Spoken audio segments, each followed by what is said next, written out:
Welcome everybody. This is the painting that I'm going to be demonstrating today, and I'm going to be walking you through how I paint my birch trees and then finishing up with the rest of the painting. So I'm glad you could join me. I hope you stick around. Here's the sketch. Birch prominently in the front, and then on the other side the branches coming in, some birch at the bottom just tipping in there, and some birches coming in from the right, and then some chickadees. So we'll see how this goes, and that's what I plan to show you. I plan to video this and show you how I paint my birch trees, at least for this painting. So stay tuned. So the plan here is I'm just going to start by laying in some sky. And for this painting, it's really going to be all about the birch trees. Birches, the branches, the chickadees, the leaves. So the background can be one of any number of things, and I'm going to go ahead and lay in a background. The important part is that I'm going to want some areas that are lighter, so that I have some nice contrast of the branches on the front and the chickadees down here, but I do want some color in here. And I'm going to start by laying in some blue, some nice light cyan blue, which I mixed using a combination of white, phthalo blue green shade, and a little bit of cad yellow light. So it's a greenish blue, a really light blue, going for a summer sky. And right now I just want to try to get some paint on here, get it laid down, keep my canvas wet. Doesn't have to be real heavy.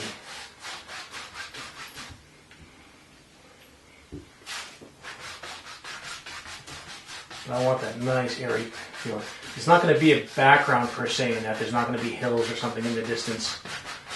There's only going to be sky. So the impetus for this, or the thought behind it is, you in the woods, you're hiking, you're going through, you come to this nice little birch grove, and then as you're walking through, you come out to a break, you're on the edge of a hill, you look out and there's these beautiful trees framing the sky, and the sky is a nice, light, summery feeling.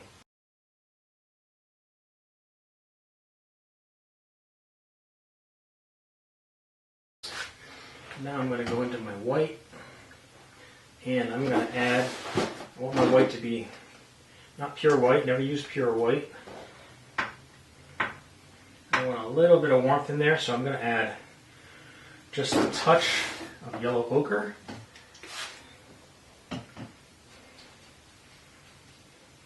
I'm leaving the little bit of blue that was on my brush.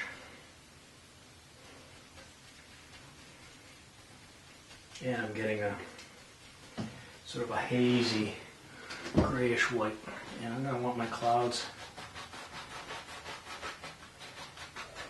just nice light clouds. It's really just a lighter color coming in here. It's got a little bit of warmth.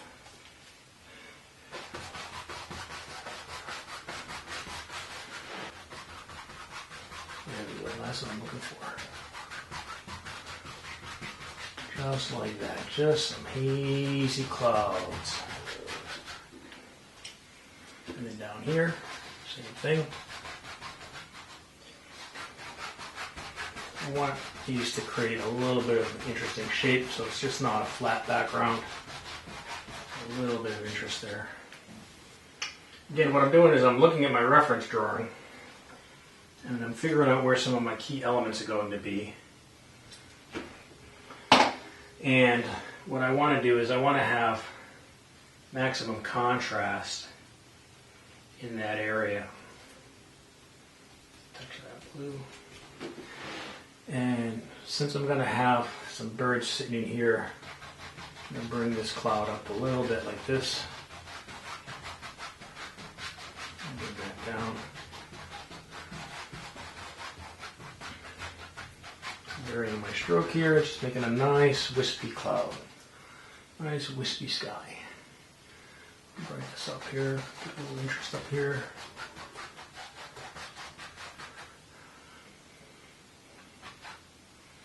And we're just about done with the sky here. Just a little bit brighter.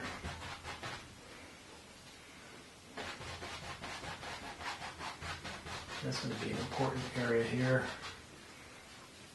And there's going to be an important area here.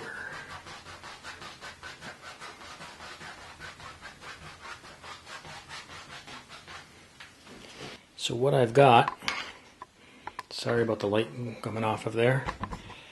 So what I've got here is just, see if we get the glare off of that.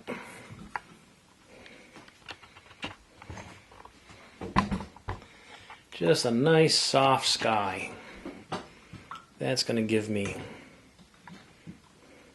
some nice color as a backdrop. Hi everybody. Just real quickly, let me apologize for that first segment when I was doing the background of the sky. When I actually put it on my computer and took a look, I saw there was a bunch of banding. So I've changed the lighting conditions in here, and I've changed the angle at which I'm shooting this, so that hopefully we don't run into that issue again. I'll try to check intermittently and make sure. So you see I've got the background. I just wanted to do a nice light background, just summery sky. This is like a 2 value, this is like a 3 value. It's going to give me just, you know, a little bit of a backdrop, but I don't want that to draw your attention. So what I'm going to do now is I'm going to put in the trunks of the tree here, these 2 big ones.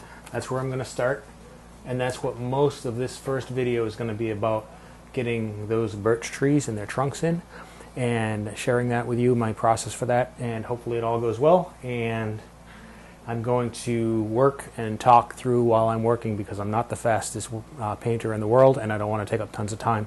There might be, if I get to points a little bit later, like when I'm putting in the branch work and stuff, I might start that on video and then I still video it, but then I might put it into time lapse so that some of it goes quickly once I've explained what I'm doing. But hopefully I'll get enough down that it'll be helpful to you. All right, let's get going. Okay, so the very first thing I'm going to do here is I've mixed up some titanium white with just a little bit of yellow ochre and maybe just a tiny touch of the phthalo blue that I used, green shade that I used in the background here. But basically I want a warm white. And what I'm going to be doing is establishing in here my trees, my trunks. Put them in, and you know, all I'm trying to do here is just get the shape where they're going to go. You can have a little bit of bend to them. They don't have to be perfectly straight. The beauty of birch trees is they come in all shapes and sizes. They bend, they twist. Sometimes, like here, they have long, straight sections. I actually keep reference photos. I've been taking photos for a long time, even before painting. But since I started painting, I keep my own library of reference photos, and so I have over 100 birch reference photos that I've taken over the last couple of years. And you know, there's a lot of variety. There's all types of birch. These are based on what's called paper birch or white birch, which is, you know, the one that you see painted a lot because they're so they have nice white bark, nice dark markings. They look great against the snow. They look great against, you know, a tree background. So it's, you know, it's a popular birch to paint, and it's one that I really enjoy. It's the one that I paint the most. But there's white birch, there's swamp birch, there's gray birch, there's yellow birch. There's all kinds of birch. And even within the birch of the same variety, when you start looking at them and paying attention to the trees themselves, you know, some of them are really clean, some of them are really dirty, some of them have a lot of peeling bark, some of them don't have much peeling bark at all. So it gives you the opportunity to do a lot of things when you're painting them to have a lot of different effects. So here, again, all I'm trying to do is I just want to establish the edges of these. And a couple things let me mention about the edges. I want, well, before I do that, let me tell you why I'm working with white first, because it's not really the way that I paint, or most people paint, is from light to dark, certainly not from your highest value to your darks.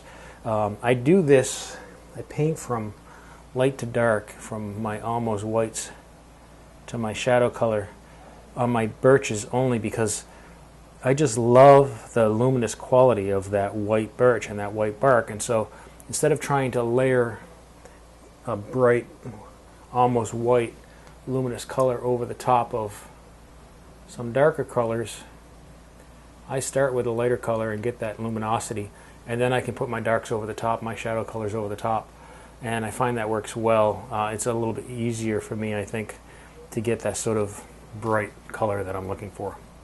So I'm going to be adding shadows from the edges and darks from the edges, but I start with this nice light color. The other thing I want to point out is that I'm going to, on the tops and bottoms here, I want my edges to be a little bit softer. And I can do this as I go along, but right now I'm gonna go in, grab another brush here, decide which one I want to use, and I'm just going to soften these top edges just a little bit, make them a little bit less distinct. And the reason being that with edges attract your attention. And so you want your edges to be sharpest where your focal point is. And you want them to be less sharp, so they don't draw your attention where your focal point isn't. And so, because my focal point is going to be more in the center, or I want it to be more in the center, I'm going to just make these edges a little bit softer. Or I'm going to try to anyways. I can always adjust them. It's harder to adjust them later in acrylics because it dries so fast, but I'm just going to keep these a little bit soft. Now this is just the first layer of the tree bark, right? I'll be going back in and I'll be adding lots of layers on top of this, but this gives me a platform, a nice bright white platform from which to build on top of. So that's all I'm doing here. The reason for the adding a little bit of yellow ochre into here, into this white, is because you want to save. You never really want to use just pure white for pretty much anything. There might be times where you're doing a highlight, but even then, when you're doing a highlight, your whites should have a little bit of color to them. So the reason I'm doing this with a little bit of yellow ochre is because I want the sun's going to be hitting most of the face of this. The sun's going to be coming sort of from here, coming in across, but hitting in like this. So the dark side will be mostly on the back side, but then curling around this edge. But I want to have those shadows, so I'm going to do a light tree trunk with the lights hitting as a warm light hitting this, a warm sunshine, and then I'll have my shadows be a little bit cooler. I'll introduce some blues. The rule of thumb, every rule is meant to be adjusted based on your need, but the rule of thumb is that you want if your light is warm, if your lights are warm, then your shadows are cool, and if your light is cool, then your shadows are warm. You can see here that, or I think you can see here, that there's not a lot of contrast here yet between these trees and what's going to be the background. Add a little bit more yellow ochre in here to sort of make this one a little warmer. And it's yet to be seen whether or not that's a mistake on my part, if maybe the background should be a little bit darker. But I'm going to operate on the assumption that as I add a little bit of shadow around the edges of these trees, that's going to give it what it needs for contrast against that sky. And again, my focal points, my areas of focus here, while part of it is going to be these bright trunks and then the dark markings on them, there's going to be dark branches that come in and dark branches that come across here, and then over in this panel dark branches that come down, and then some chickadees that sit in those branches, and of course some leaves. And that's really going to be the areas of the secondary or even primary areas of focus are going to be sort of those branches coming off these trees. And so I'm not super concerned right now that this looks so light. Okay, so I've just about established that. I'm going to soften this edge a little bit.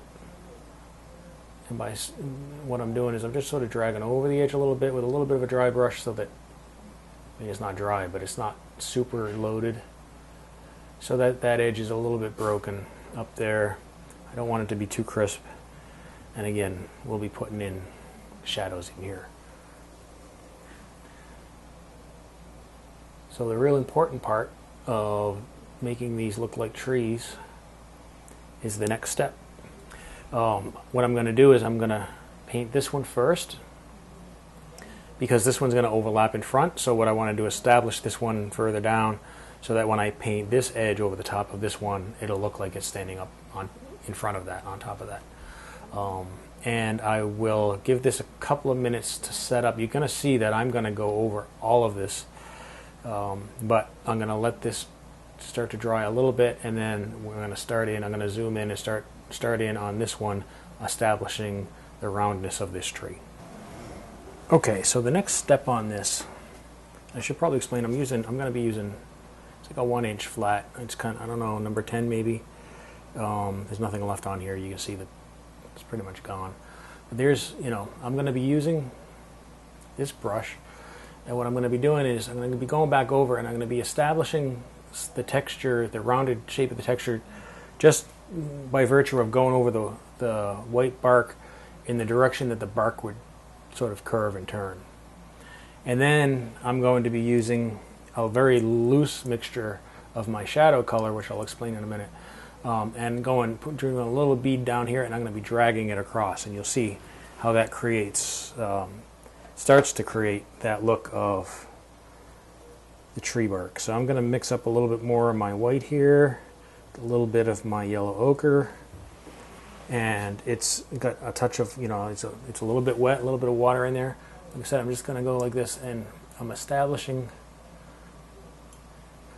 So what I'm doing here is I'm right on the edge. I'm pulling sort of down a little bit as I come across, because that's the outside edge, and that's where that sort of curl happens. So I'm only going to do part of this right now. I want it to be nice and wet when I do this.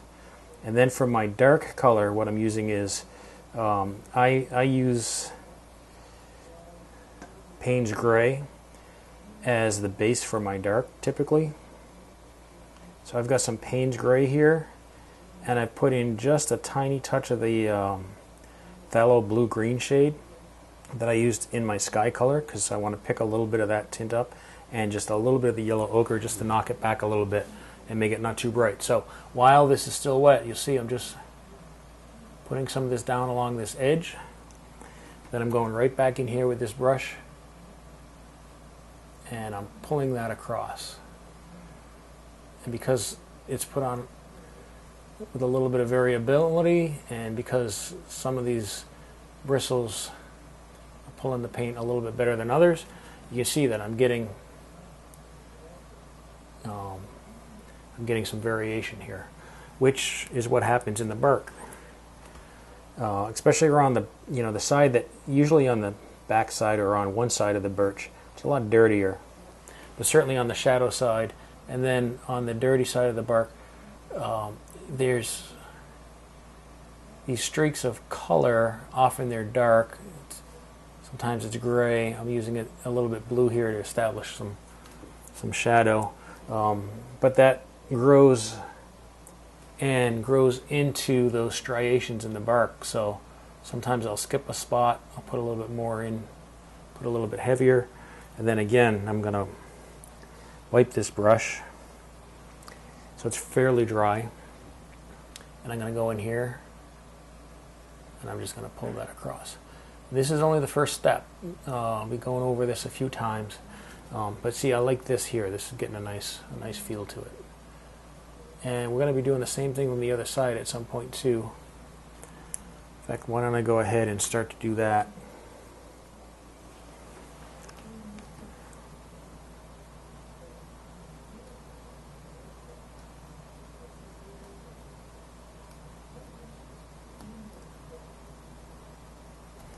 Obviously I can't talk with the brush in my mouth.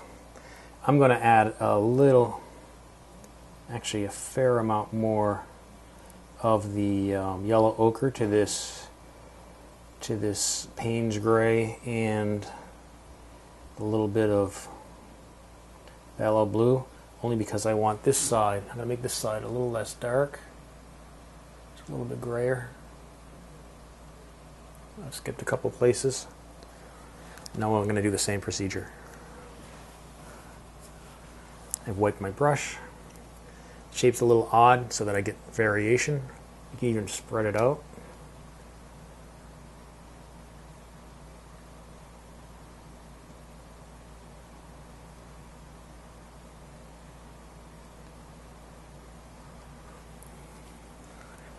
Now I'm not going to worry too much right now about where these come together, because we're going to be, you have to keep working this in layers. So I'm going to be coming back and working the front section a little bit. This is not how it ends up looking in the end game. Let me pull back a little bit so we can get more of this in.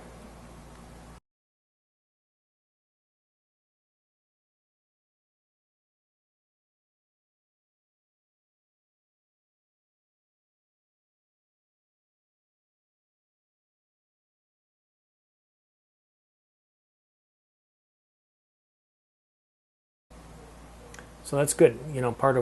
It's a good start. Part of what I wanted to see. Sometimes I go back up here and put a little bit harder edge along here, because it'll just, you do get that edge, and then it just makes it stand out from the background a little bit more. But what you don't want is, a line like, you don't want to leave a line just like that, because it certainly doesn't grow that way. Put a big piece there.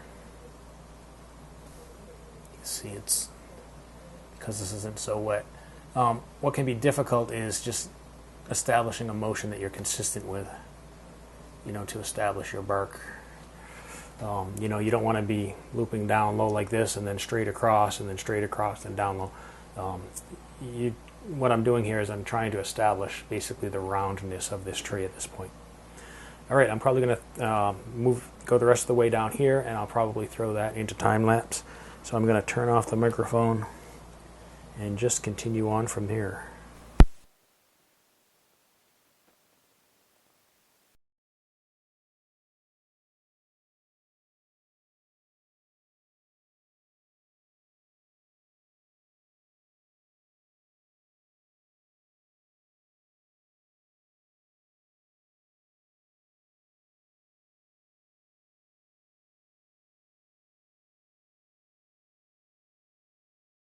Now, what you can also do is kind of load it up with my gray, my dark here, load it up a corner here, because birch trees have, where branches come in and out, they have big spots of dark, and so by doing that I can just sort of randomly put in here,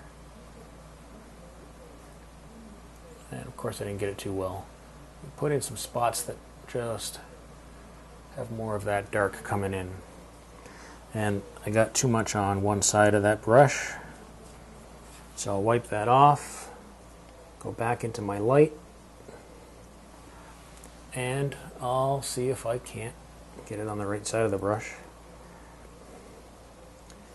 See if I can't go in and fix that up a little bit. A lot of this is trial and error. You introduce something, doesn't look good, grab your paintbrush, go back in, paint over it. That's why we work in acrylics, right? Yeah, I like that. That's good. This I'll fix by coming in from the other side. But let's get a little bit more darks along this edge.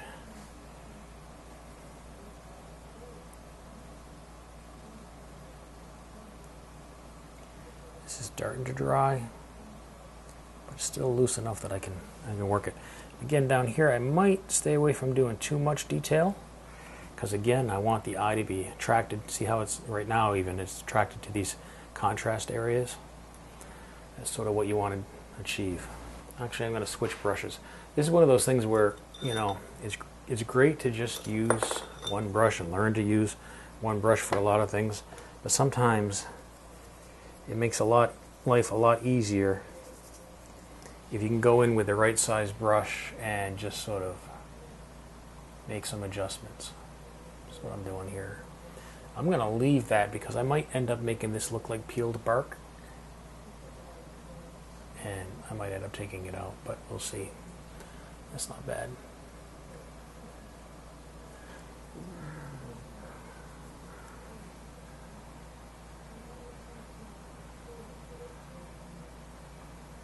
Again, the beauty of birch trees, right, is they have all this variation. Use this brush now. This brush is like literally a dime store brush that I think I found in my kids who are now grown in their 20-year-old craft supply thing. It's all beat up on the end, which is great for this sort of thing. Why? Because look, you can get, whoops. Anyways, you can get nice texture in there if you get your strokes right, which I'm not doing right now. We'll go in and fix that up a little bit. The dark side along there. There we go.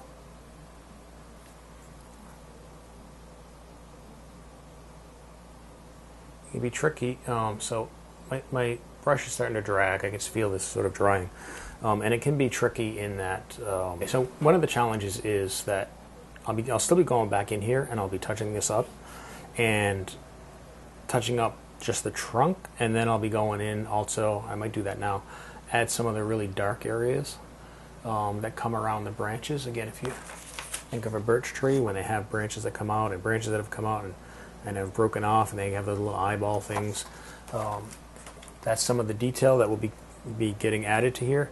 So what can be tricky is that sometimes you just have to, you see a part you don't like, you just have to let it set up a little bit and maybe even dry and go back over it, because it starts to dry, you start to work it and you just make matters worse.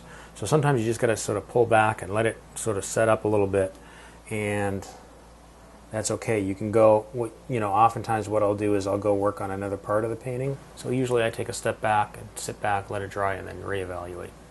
I can tell that like there's some bright edges along here that I want to eliminate unless I do something with some peeling bark, which is, I might do, but I don't want to do a lot of it. So I kind of want my outside edges to be darkest. And when I let this dry, I'll probably be coming back and doing a glaze of some blue lightly on this outside edge. Again, the light's coming from here, so I'm going to want this side to be brighter, which means I want this to be a little darker, and I want that shadow to be cool. So I'll be adding a glaze to that. In this section, my microphone turned off, so I'm doing a quick voiceover. But you can see here, even though it's in time lapse, what I'm doing now is I'm just getting those dark markings that you see in the birch trees. I'm just working those in. This is where branches come out, or where branches have come out and broken off, or just where I need to get some of the striation on the bark.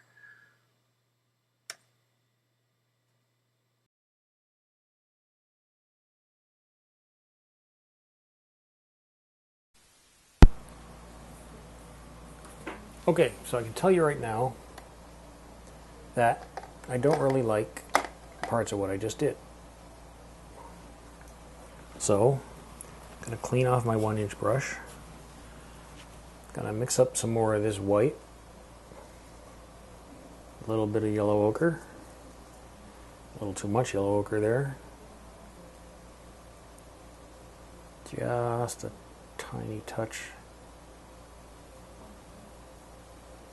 That phthalo blue, and I'm going to get rid of this. Come back in and do it again, because I don't like it. See that? It's easy as that. I can go back into my dark, get a little bit of that on along the edge here, wipe off my brush on the other side of the brush that I'm going to be using, and just reestablish that. Here we go. I think I'm going to do this one too.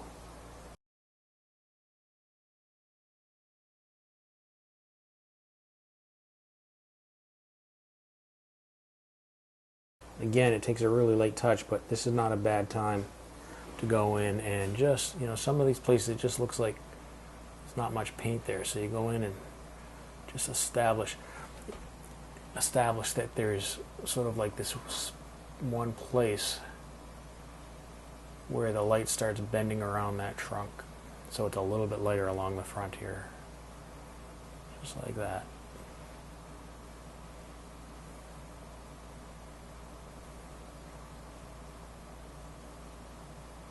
This is sort of where it just, you know, that sort of personal preference comes in. You could put more darks, you could put more lights. Just depends on what you're going for. And you can always come back and work on it a little bit later too. Put another layer on. You can see I didn't like some of what was happening, so I just went over it. Good. I am going to put this into time lapse and do this one without commentary, but basically I'm going to be following the same procedure as this. I'm going to put this one in, and then once I have that in, I'm going to come back, turn on the mic again, but I'm going to go in. This will be dry.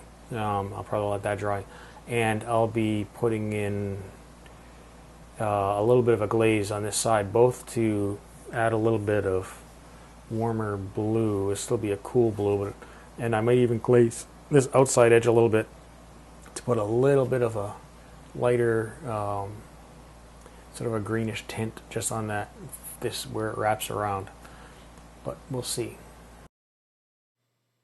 Again, jumping into time lapse here, I'm just doing here on the main trunk what I did on the back trunk. I'm doing the same process, and that is going in and first establishing a little bit of shadow color around the edges, establishing those outside edges, getting the curvature first, and then after I do that, you'll see I'll go back in and I'll layer in over on top of that, get a little bit more detail.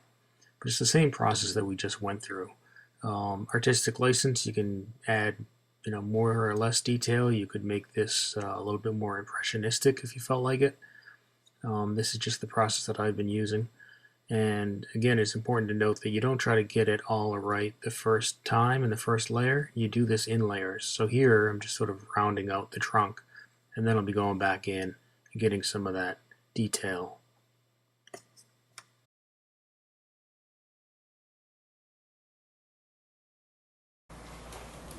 Okay, again, in this process of, like I said, sometimes experimentation, sometimes I even forget what I've done before. You probably notice right here that I've introduced more of that yellow ochre here, and I'm liking that. That's, you know, that's warmer.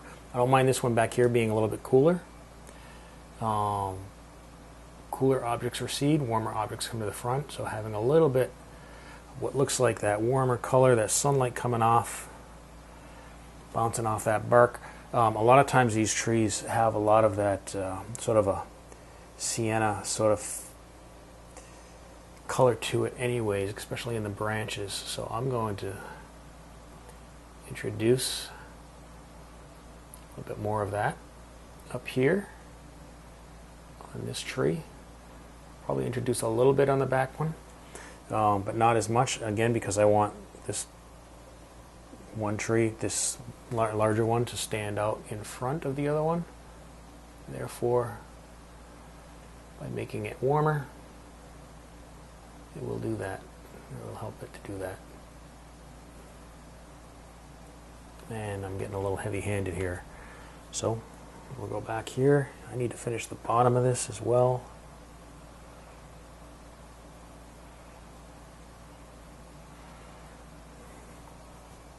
And this time, I'm just putting the paint, the dark paint, right on the brush here, going right in here, and then dragging that right in. Because I have a lot of wet paint there, works pretty well. Here we go. I'm going to do that same thing a little bit up here, because I don't like the abruptness of this transition. That's better. A little bit of a, because it's drier up there, and this is now a little bit drier, I'm getting a little bit of a dry brush effect, and that pulls out some of that texture that would be in that bark. Again, I'm going right into my Payne's Gray here on this side, and these dark spots. Got a little carried away with the yellow ochre up there. Okay, I'm okay with this. This is good.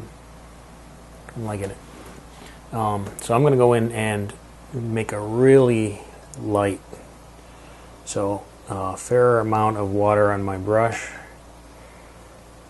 the white and a little bit more yellow ochre, because I have enough here that I definitely want to introduce some here, because obviously it would also come into play on the outside edge of these trees, or the sun-facing side of these trees. So I need to get a little bit in here. And I'll see if I can do it without getting too carried away.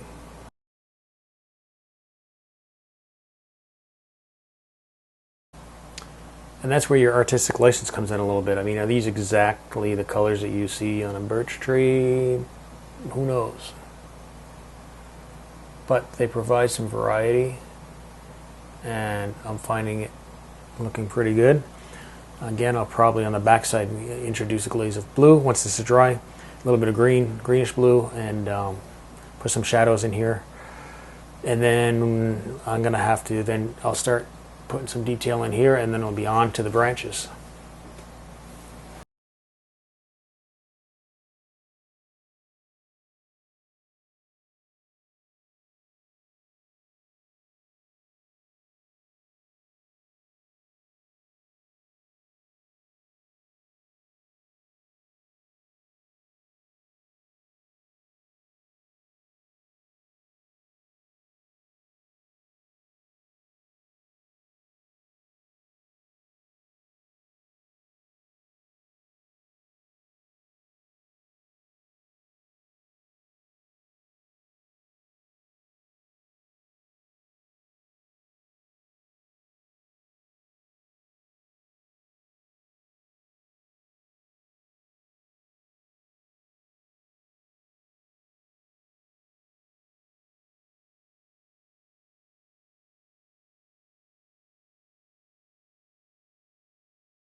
Okay, my final step in the trunks of these trees is two final steps actually, now that I think of it, is I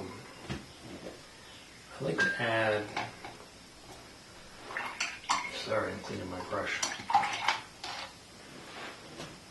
A lot of times these trunks have little lines that go all the way across, which is just little light sienna.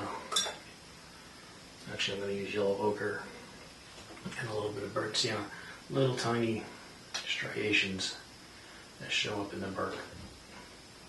So I'm mixing a little mixing here. Let's see. A little burnt sienna with a little bit of, with probably twice as much yellow ochre, and I'm making a nice wet mixture. Let's see how this looks.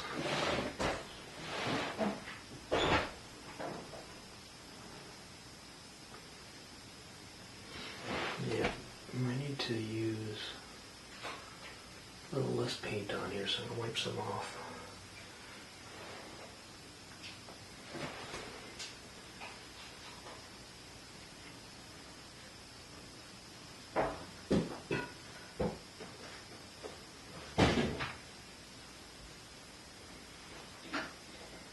And this should be real light. You shouldn't even see it unless you're right up close. But it's a little touch.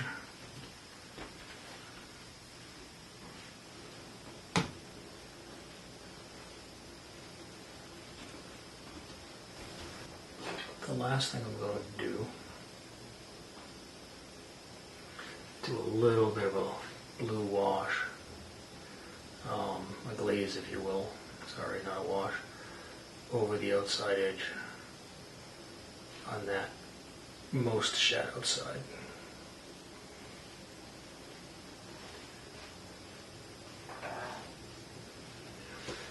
This brush has a really nice fine chiseled edge, allows me to just touch that on there almost like you would a palette knife, except it's even more subtle, it's thinner. Allows me to get those little striations that are in the birch bark. And I'm just randomly getting these on, making sure I'm putting them on in accordance with the contours of the tree so that they also wrap around.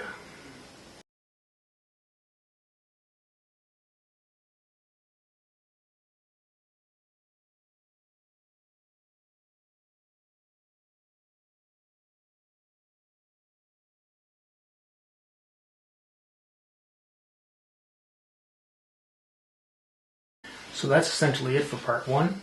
Part two, we'll be adding in these branches. We'll start on this side. This branch is going to bleed over into this side. Some small tree tops come up here and a branch bleeds in from this side. But mostly I'm going to start working. Part two will be getting these branches. A branch comes in from here, a branch comes out here. And that'll set me up for doing the finishing part. So thanks for watching, and I hope you tune in for part two.